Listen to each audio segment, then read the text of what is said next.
हमारे साथ हैं दलित के बड़े चेहरे दरभंगा के वीरेंद्र कुमार पासवान। और कल जो कार्यक्रम था राहुल जी का और प्रशासन के द्वारा रोक लगाया गया था, मन में एक सवाल उत्पन्न होता है कि अंबेडकर छात्रावास में जहां शिक्षा का केंद्र है वहां राजनीतिक कार्यक्रम उचित है? देखिए, सबसे पहली बात कि मैं आपको बता दूं कि किसी भी जगह पे जहां शिक्षा का केंद्र होता है वहाँ राजनीतिक उचित नहीं है। पर एक यहाँ सवाल उठता है कि लोकसभा के विपक्ष के नेता आदरणीय राहुल गांधी जी का प्रोग्राम लगा अंबेडकर हॉस्टल में, तो वहाँ राजनीतिक प्रोग्राम नहीं था। सबसे पहले मैं आपको ये क्लियर कर देना चाह रहा हूँ कि वो राजनीतिक प्रोग्राम नहीं था। राजनीतिक अगर प्रोग्राम रहता तो वो वहाँ कांग्रेस के लोग रहते, आरजेडी के राष्ट्रीय जनता दल के लोग रहते, कम्युनिस्ट के लोग रहते। चूँकि जो महागठबंधन के लोग हैं वे सभी लोग मौजूद। यहाँ आपको रोकूंगा, निजी कार्यक्रम भी होता है पार्टी का, अलग अलग पार्टी अपना निजी कार्यक्रम करता है, तो फिर इससे क्यों जोड़ रहे हैं आप? हम इसलिए इससे जोड़ रहे हैं कि मान लिया जाए निजी कार्यक्रम में ही वो सिर्फ आए हुए थे कि दलित छात्र की जो समस्या है, दलित छात्रों के साथ संवाद करने के लिए आए हुए थे। और संवाद करने हेतु जब आवेदन दिया गया यहाँ के जिला अध्यक्ष के द्वारा, जो मतलब क्या कहते हैं जिला पदाधिकारी, कल्याण पदाधिकारी को, तो उस समय मैं वर्तमान में मैंने साथ में हूँ। जब से ये प्रक्रिया शुरुआत की गई तब से मैं साक्षात हूँ। तो जब आवेदन दिया गया उसके बाद वहाँ पे जिला पदाधिकारी महोदय, जिला अधीक्षक महोदय, डीएसपी साहब, एसडीएम साहब सभी लोग पहुँचे और करीब 3 साढ़े 3 घंटा मुआयना किए। मुआयना करने के बाद हाँ मंच इधर लगेगा, इधर लगेगा, जिला पदाधिकारी खुद बोले। और उसके बाद मंच जो है इस साइड लगेगा, वो लोग कह रहे थे इस साइड लगाने के लिए, हम लोग बोल रहे थे उस साइड लगाने के लिए। पिचिंग किया गया, तो पिचिंग की परमिशन दिया कौन? आखिर पिचिंग कैसे की गई? ये भी मोटा मोटी कहा जाए कि प्रशासन के द्वारा स्वीकृति मिल गई थी। एकदम मिल गई थी। प्रशासन के द्वारा स्वीकृति मिलने के बावजूद वहाँ से हम लोग 11 साढ़े 11 बजे रात में हॉस्टल से आए थे। उसके बाद निश्चित है कि कार्यक्रम वहाँ होगा। उसके बाद जो है फिर जब सुबह में, जैसे सुबह में हम लोग सोचे कि भाई सुबह से पहले रोकूंगा। हाँ। एक दिन पहले एक लेटर वायरल हुआ और उसमें बताया जा रहा था, लिखा हुआ था कि अंबेडकर छात्रावास में राहुल गांधी का प्रोग्राम रद्द कर दिया गया है। और किसके आवेदन पे टाउन हॉल में स्वीकृति दी गई? कौन था? कांग्रेस का वो नेता या आपके गठबंधन के आपके जो कार्यकर्ता थे? कौन, किसके द्वारा दिया गया आवेदन डीएम साहब को? देखिए, अब इसको भी मैं क्लियर खंडन कर देना चाह रहा हूँ कि आवेदन, जो बात आप कह रहे हैं वो 14 तारीख की बात कर रहे हैं। मैं जो बात कह रहा हूँ वो 13 तारीख की बात कह रहा हूँ। 13 तारीख को पहले एक आवेदन दिया गया था जिस पे कल्याण पदाधिकारी पटना का हवाला देके अपना साइड मार लिए थे। फिर उनको कहा गया, तब जाके पटना से फ़ोन आया। अगर फ़ोन आया या कहीं मैसेज गया तभी ना डीएम साहब गया हॉस्टल देखने के लिए जगह। फिर हॉस्टल गया देखने के लिए, वहाँ सारा प्रक्रिया देख के पिचिंग वगैरह सब हो गया, सामान सब गिर गया, तो उस समय ही तो रोक देते। लेकिन पहला। दूसरी बात, जब ये इतना आनंद फनन, जब 14 तारीख को लेटर जारी हुआ तो लेटर जारी करके जो पूर्व प्रदेश अध्यक्ष मदन मोहन झा जी हैं वो अपने इस पे पैड पे लेटर क्या कहते हैं आवेदन दिए। फिर आवेदन देने के बाद वहाँ टाउन हॉल जो है शिफ्ट किया प्रोग्राम को। लेकिन डिमांड किए ना जो कांग्रेस के नेता हैं मदन मोहन झा जी। जी, तो कांग्रेस के नेता ना डिमांड किए। अब कांग्रेस के नेता डिमांड किए, लेकिन ये प्रोग्राम था दलित छात्रों का और दलित छात्रों से संवाद था। तो किसी भी व्यक्ति ने दलित छात्र से नहीं पूछा कि आपकी क्या मानसिकता है। लेकिन वहाँ से मैसेज आया हम लोग के पास कि भाई आप लोग क्या करना चाहते हैं। जो हम लोग बोले राहुल गांधी जी अगर आ रहे हैं तो उनका स्वागत है, अभिनंदन है मिथिलांचल के धरती पे, और दलित छात्रों से संवाद करेंगे तो दलित छात्रों की जो समस्या है वो कम से कम लोकसभा में उठाएंगे। एक चीज़ बताइए, दलित छात्रों से संवाद तो टाउन हॉल में भी हो सकता था ना, वहाँ कल्याण ये अंबेडकर छात्रावास में जरूरी था? जरूरी इसलिए था कि वहाँ पर राहुल गांधी जाकर अंदर देखना चाह रहे थे कि क्या क्या समस्या है। हॉस्टल में जब जाएंगे नहीं, पानी के अंदर आप जाइएगा तभी ना आपको गहराई पता चलेगी। आप पानी के अंदर जाइएगा नहीं तो गहराई कैसे पता चलेगी, कितना पानी ठंडा है, कितना गर्म है, या गहराई कितना है, या ऊंचा कितना है। आप गहराई की बात कर रहे हैं, सामने विधानसभा चुनाव है और महागठबंधन दावा कर रहा है दरभंगा के 10 सीट का। हालांकि पिछले चुनाव 20 के चुनाव में तो एक ही को सीट मिला। अभी चुनाव के समय में राहुल गांधी आ रहे हैं तो उसको राजनीतिक से नहीं जोड़ा जाएगा। देखिए एक बात बता रहते हैं, सत्ता में जो लोग बैठे हुए हैं वे लोग राजनीति से इनको जोड़ सकते हैं, पर एक एक स्टूडेंट वहाँ, एक एक दलित छात्र जो है, वो सभी छात्र जो है वो राहुल गांधी जी से संवाद करने के लिए एग्री हुए थे। उसके बाद ही हॉस्टल में प्रोग्राम बना था। मैं इस चीज़ को क्लियर करना चाह रहा हूँ। और जब हॉस्टल में प्रोग्राम हो गया तब जाकर आनंद फनान में सरकार का दबाव था। चूँकि एनडीए की सरकार है, आप बता सकते हैं, एक तरफ पहलगाम में घटना घटती है, पूरा देश का माहौल जो है गमगीन माहौल में है, और हमारे भारत के आदरणीय प्रधानमंत्री जो है मिथिलांचल में आकर जो है चुनावी रैली संबोधित करते हैं, तब तो सवाल कोई नहीं खड़ा किया जा रहा था। लेकिन आज दलितों के साथ भेदभाव, छुआछूत, इसी कारण से इसको रोकने का प्रयास किया गया कि दलित छात्र जागरूक ना हो, शिक्षित ना हो, उसकी आवाज़ लोकसभा तक नहीं पहुंचे, बस इसी के लिए इसको रोका गया। ये कोई राजनीतिक प्रोग्राम नहीं था और कोई राजनीतिक भाषण नहीं किए। वहाँ पे वो उन्होंने तीन बात को कहा, जो आपकी आवाज़ है मैं लोकसभा में उठाऊंगा। बस वो जो स्टूडेंट से बात किए, प्रदीप कुमार से, वहाँ से बुलाए कि कोई स्टूडेंट बात करना चाहता है, तो आप सब स्टूडेंट से तो बात नहीं कर सकते थे, इसीलिए एक स्टूडेंट ने हाथ उठाया और हाथ उठाया उसी को उन्होंने खींचा, और खींचने के बाद ऊपर मंच से बुलाया और उससे सवाल किया गया, उसी को माइक दिए। अपने ने बोले कि आपकी क्या क्या समस्या है बताइए। आपको पता है हॉस्टल में 84 करोड़ रुपया पर सालाना जो है कल्याण विभाग का वो घोटाला होता है। 84 करोड़ रुपया पर सालाना मिलता है स्टूडेंट पे खर्च करने के लिए। घोटाला की जानकारी आज मिला? नहीं, आज नहीं, सदियों से वही बात है ना। इससे पहले क्या कर रहे हैं? अरे इससे पहले तो बता रहे हैं ना आपको, जो यहाँ सरकार है, जो एनडीए की सरकार है, जो नीतीश की सरकार है, 2016 से क्या कहते हैं स्टूडेंट का छात्रवृत्ति बंद है। और जो दलित के सांसद, विधायक, मंत्री या दलित के जो बड़े चेहरे, बड़े लीडर हैं, उन जो क्या कहते हैं मनुवादियों के गोद में जाके बैठ गए हैं, और वो क्या कहते हैं एनडीए की सरकार, भाजपा की सरकार में अभी हैं, और उसके बाद वहाँ से एक बार गला में फंस जाता है, एक बार आवाज़ नहीं उठा पाते हैं कि भैया 16 से बिहार पोस्ट मैट्रिक छात्रवृत्ति बंद किया गया है, दलितों की छात्रवृत्ति बंद किया गया है, आखिर बंद क्यों किया गया है। लेकिन अगर कोई आदमी छात्र से संवाद करने आते हैं तो 10 को सवाल खड़ा करते हैं आप लोग कि इस तरह की है। ये चूंकि दलित नेता जितने भी हैं जो एनडीए में दलाली कर रहे हैं, मैं इस शब्द का प्रयोग कर रहा हूँ कि जो दलाली करते हैं, समाज को बेचने का काम करते हैं, वैसे लोग सवाल उठाते नहीं हैं। तो क्या करें? अगर स्टूडेंट के बीच में आया तो स्टूडेंट ने अपनी बातों को रखा, और राहुल गांधी जी ने आश्वासन दिया है कि मैं अपनी बातों को लोकसभा में रखूंगा, और लोकसभा में आपकी बातों को रखूंगा। क्या क्या समस्या है, समस्या आपको पता है, समस्या क्या क्या समस्या होती है।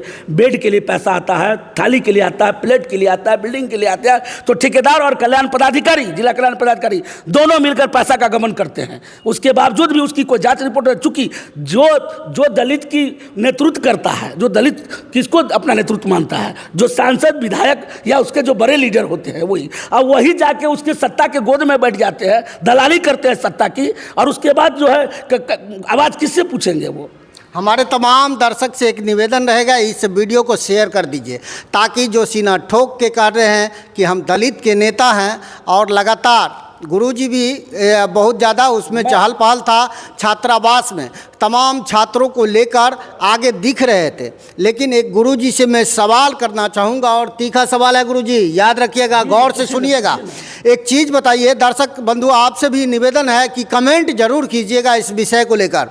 अब 20 में विधानसभा चुनाव हुआ, कल्याण पदाधिकारी आज तो आए नहीं हैं, या कल्याण विभाग के जो मंत्री हैं वो आज नहीं बने। 25 में चुनाव है, और गुरुजी को भी आज 25 में याद आता है कि राहुल जी को यहाँ बुलाना है, सारे व्यवस्था को मजबूत करना है। इतने दिन गुरुजी कहाँ थे? आप बता रहे हैं, इतने दिन गुरुजी पटना की सड़कों पे आंदोलन कर रहे थे, दरभंगा की सड़कों पे आंदोलन कर रहे थे, और लगातार आज के डेट में 7 साल से आंदोलन चल रहा है बिहार पोस्ट मैट्रिक छात्रवृत्ति का। और यहाँ से लेकर पूरे पटना के छात्र सड़क पर पर उतरे हुए हैं, लेकिन वो सरकार किसकी थी? नीतीश कुमार की सरकार थी। नीतीश कुमार दलित विरोधी सरकार है। और मैं दावे के साथ करता हूँ, जितने भी योजनाएं इनके चला रहे, अभी छात्रवृत्ति योजना चला रहे, पता है हमने भी MBA किया है, और जिस समय मैंने MBA किया 2006-08 मेरा सेशन था, और जितने पैसा मेरा MBA में लगा था उतने पैसे मुझे कल्याण विभाग से मिला था, लेकिन आज की डेट में 1 रुपया नहीं मिलता है किसी दलित छात्र को।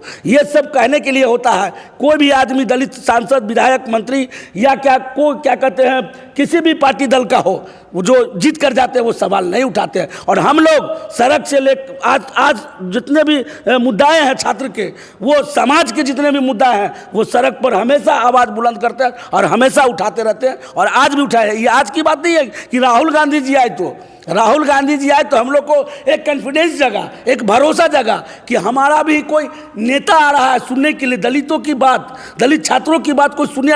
अपने अंदर में खुशी महसूस हुई। अगर कोई NDA वाले ही आते कभी सुनने के लिए, तब तो समझते हम ना छात्रों की समस्या। कोई पार्टी के लोग आते कि भाई आखिर वो लोग भी तो है, समाज का ही बच्चा है, पढ़ता है, हमारे दलित समाज का बच्चा, वही लोग आते यहाँ पे। लेकिन आज तक तो किसी ने नहीं आए। लेकिन राहुल गांधी जी के दिमाग में तो आया कि हमें दलित छात्रों के साथ संवाद करनी है, तो राहुल गांधी जी के दिमाग में आया। तो राहुल गांधी जी का मिथिलांचल जानता है कि ऐसा स्वागत सम्मान होना चाहिए, और हम लोग स्वागत सम्मान के लिए सबसे आगे तत्पर रहते हैं। आज भी देख लीजिए, तमाम दलित छात्र जो है कहीं भी पूरे संयम के साथ उनकी बातों को सुने, और वो भी सिर्फ आपके मीडिया ही कहते हैं कि उन्होंने 5 मिनट बोला, 12 मिनट बोला, किसी मीडिया ने बोला। तब बताइए 5 मिनट 12 मिनट में क्या बोल के गए? उनके भाषण में एक भी चीज़ दिखा दीजिए। तो ये चुनावी मौसम है तो लोग तो चुनाव से जोड़ेगा चुनाव से। हाँ। लेकिन आपने कांग्रेस को भी साइड कर दिया है, दरकिनार कर दिए। आपने कहा मदन मोहन जी कांग्रेस के हैं और उन्होंने आवेदन दिया टाउन हॉल में प्रोग्राम करने को। एक चीज़ रुकिएगा, अब मैं जानना चाहता हूं कि राहुल गांधी किसके कहने पे छात्रावास में है? अब देखिए, उनका NSY भी चलता है, जो छात्र विंग भी चलता है, तो उनकी छात्र विंग से ही बात हो चुकी थी। और छात्रों का, युवा छात्र और दलित अल्पसंख्यक के साथ जितने भी हैं, सभी के SC ST कार्यक्रम को लेकर आप भी पूरा एक्टिव मोड में? पूरे एक्टिव मोड क्यों नहीं? ये दलितों के हित की बात थी, दलित छात्रों के हित की बात थी। मैं तमाम दलितों की लड़ाई लड़ता हूँ, गरीब शोषित वंचितों की लड़ाई लड़ता हूँ, सड़क पे आए दिन आंदोलन करता हूँ। तो मैं नहीं आगे रहूँगा तो कौन रहेगा? और जो दलित छात्रों के विरोधी थे, जो दलित छात्रों के हित में नहीं सोचते थे, वो बिल में छुप गए। तमाम दलित लोग, जितने भी दलित लीडर थे, बिल में छुपे। यात्रा जो उनकी शुरू हुई वो कहाँ से शुरू हुई? पैदल यात्रा चौरंगी जो है, जैसे एयरपोर्ट से जैसे निकलते हैं तो वो कैदराबाद से जो आगे आते हैं, तो बागमोड़ वाला जो गेट है उस गेट को खोल दिया जाता है। उधर से प्रशासन लेके आती है, चौरंगी जो है वहाँ पे गेट ब्लॉक कर दिया जाता है। फिर काफ़ी मशक्क़त के बाद गेट खोला जाता है, फिर प्रशासन उनको लेके टाउन हॉल की तरफ मूव करवा देते हैं। फिर देखते हैं कि भाई कार्यक्रम यहाँ नहीं है, हॉस्टल में जाना है हमें। हाँ, फिर वहाँ से लेके ये जो खनका चौक वाली रास्ता है वहाँ पे बैरिकेडिंग था, फिर कनका चौक पे ये लोग रोकने का प्रयास करते हैं जिला प्रशासन। हाँ, फिर भी राहुल गांधी जी कहते हैं मैंने छात्रों से वादा किया, बस वहाँ से वो पैदल उतर के नाग मंदिर होते हुए चले आते हैं। मैंने एक चीज़ देखा, इतने सारे चीज़ को मैंने अवगत कराया, तो मैंने एक चीज़ देखा क्या कि एक लीडर में जो क्वालिटी होती है वो राहुल गांधी जी में है। तो छात्र खुश थे कि नहीं? बहुत छात्र तो इतने खुश थे क्योंकि उनके सवाल, जो दलित सांसद, विधायक या दलित के बड़े लीडर जो दलाली करते हैं बैठ के, वो दलाल नहीं उठा रहे हैं सत्ता में, कम से कम विपक्ष के लोग तो उठा रहे हैं। हम विपक्ष के लोग, जो विपक्ष के सबसे बड़े लीडर हैं, वो यहाँ हैं हॉस्टल में। काफ़ी उत्साहित थे छात्र, एकदम खुशी से। एक और सवाल जानना चाहेंगे आपसे, बड़ी उत्सुकता है क्योंकि आपको हर मंच पे देखा जा रहा है। वो NDA में के घटक दल भाजपा की बात करें, जदयू की बात करें, उपेंद्र कुशवाहा की पार्टी की बात करें, या मांझी जी की बात करें, या विपक्ष के दल राजद की बात करें, या वगैरह वगैरह जो गठबंधन के हैं, मुकेश सहनी, सभी पार्टी के मंच पर आप खड़े रहते हैं, आप शिरकत करते हैं। तो आखिर गुरुजी हैं कहाँ? देखिए, मैं आपको सबसे पहले क्लियर कर देना चाह रहा हूं कि मैं एक दलित संगठन चलाता हूं, और दलित संगठन मेरा है दलित चेतना मंच के, मैं राष्ट्रीय अध्यक्ष हूं। और उसके नाते जितनी भी दलितों की समस्या होती है उसके साथ मैं खड़ा रहता हूं। और रही बात की एनडीए की मंच की बात, तो मेरा एक ऑल इंडिया पासवान एकता मंच भी चलता है, जिसके मैं राष्ट्रीय महासचिव सह प्रवक्ता हूँ।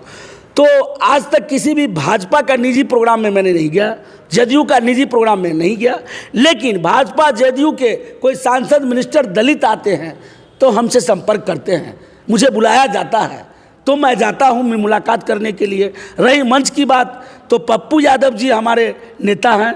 हम लोग जो है पूर्व में प्रदेश अध्यक्ष थे जन अधिकार पार्टी के, उसके बाद उनकी पार्टी ख़त्म हो गई। हम जीवन में पहला पार्टी अगर कोई ज्वाइन किए तो वो पप्पू यादव जी के आदर्शों पे चलने का, पप्पू यादव जी को देखकर कि गरीबों के मसीहा है, शोषितों के वंचितों के मसीहा है, तो हम पूर्व प्रदेश अध्यक्ष थे। इसी कारण से पप्पू यादव जी के साथ हमेशा रहते हैं बने हुए। और पप्पू यादव जी उसके बाद पार्टी को विलय किए कांग्रेस में। उसके बाद जो कांग्रेस और पप्पू यादव जी में भी तनाव चलता रहा। हम लोग इंतजार में थे कि कब क्या कैसे होगा। वही मौका आ गया कि यहीं पे पप्पू यादव जी आए, दरभंगा में भी एक दिन बिफोर, और जब हमारे आदरणीय सांसद महोदय आए तो हमको कॉल आया कि पासवान जी को बुलाइए। फिर मैंने गया, प्रेस कॉन्फ्रेंस भी किया और उसके बाद उन्होंने हमें ड्यूटी दी। मुकेश सहनी से भी साठगांठ दिख रही है आपका, लगातार तस्वीरें वायरल हो रहा है, क्या स्थिति क्या बन रही है? क्योंकि चुनाव सामने है, मुकेश चुनाव लड़िएगा का? देखिए, सबसे पहली बात है कि जो आदमी संघर्ष करता है उसी का नाम होता है। आज जो कुछ भी मैंने बनाया है अपने दम पे बनाया है और अपने संघर्ष के बदौलत बनाया है। तो पर्सनल रिलेशन भी होते हैं। हमारी मुलाकात सरनब मल्ला मुकेश सहनी जी से एक होटल उद्घाटन के दौरान हुआ था। फिर बातचीत हुई, अच्छा लगा, तो मुलाकातें आगे बढ़ी, बातें आगे बढ़ी, फिर साथ में हम लोग खाना वाना भी खाए। तो इसका ये मतलब नहीं होता है कि चुनाव लड़ना है क्या, वो नहीं। मैं हमारे पूछने का ये तात्पर्य है कि आपने कहा कि निजी कार्यक्रम में हम किसी पार्टी के नहीं जाते, वहाँ तो मुकेश सहनी के निजी कार्यक्रम में आपको देखा गया है। नहीं, पार्टी का निजी कार्यक्रम, फिर आप देख रहे हैं बात को बरगलाइए नहीं। पार्टी का अगर किसी का निजी कार्यक्रम है तो मैं निजी, अगर कांग्रेस का निजी कार्यक्रम होता है तो मैं नहीं जाऊंगा। तो मुकेश सहनी का जो कार्यक्रम था वो निजी कार्यक्रम नहीं, मुकेश पूरा भीड़ में मुकेश सहनी का ही झंडा दिख रहा है, बैनर पोस्टर दिख रहा है। महागठबंधन का कोई था वहाँ पे? नहीं, आप फिर नहीं समझे। होटल उद्घाटन में जो है एज ए गेस्ट मुझे भी बुलाया गया था उद्घाटन करने के लिए और उनको भी आमंत्रित किया गया था। तो हम एक होटल उद्घाटन में गए थे, वहाँ झंडा बैनर भी नहीं था, कुछ लोग थे वीआईपी के, पार्टी के अपने गए थे। अच्छा हाँ, फिर मैंने मुकेश सहनी जी को मोकामा में बुलाया, चूँकि हमारा वहाँ बाबा चौहरमल का दरबार लगता है, दुसाध का पार्लियामेंट कहा जाता है। फिर वो अच्छा लगा, हमारी दोस्ती आगे बढ़ी। फिर उनको आमंत्रण किया, उन्होंने हमारा भी सम्मान किया, वो आए, हम लोग मैंने स्वागत सम्मान में कोई कमी नहीं रखी।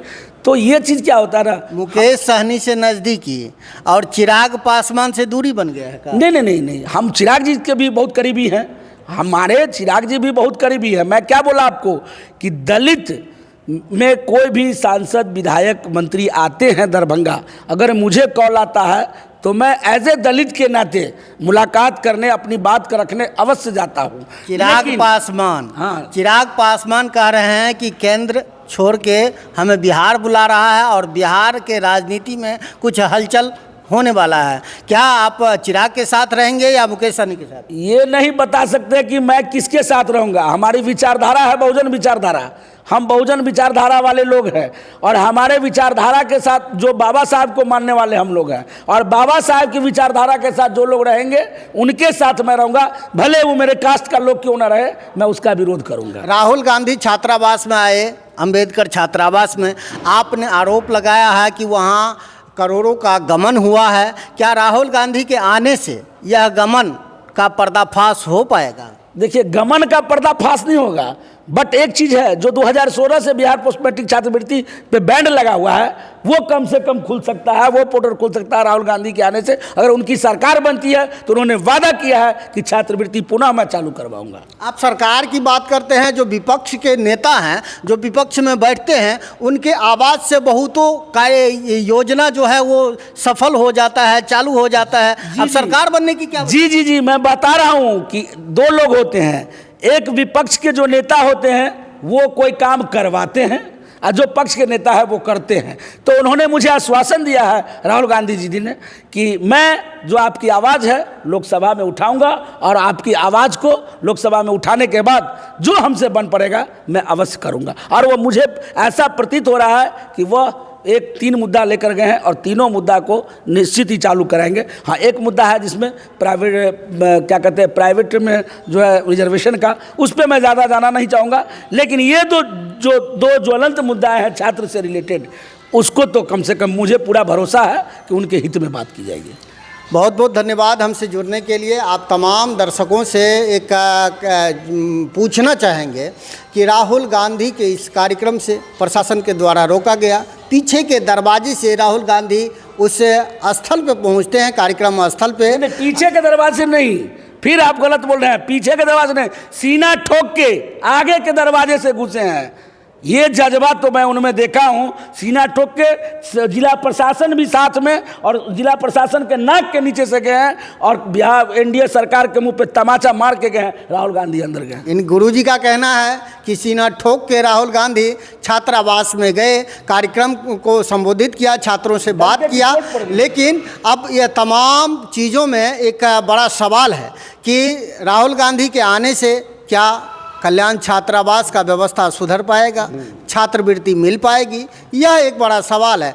कमेंट जरूर कीजिएगा। आपके क्षेत्र से जुड़ी कोई समस्या, घटना, दुर्घटना की जानकारी चैनल के दिए गए नंबर पर दे सकते हैं। अपनी प्रतिक्रिया कमेंट बॉक्स में जरूर दें। आपके क्षेत्र में कोई समस्या हो, कमेंट जरूर कीजिएगा। बने रहिए दरभंगा तक में रमन जी के साथ।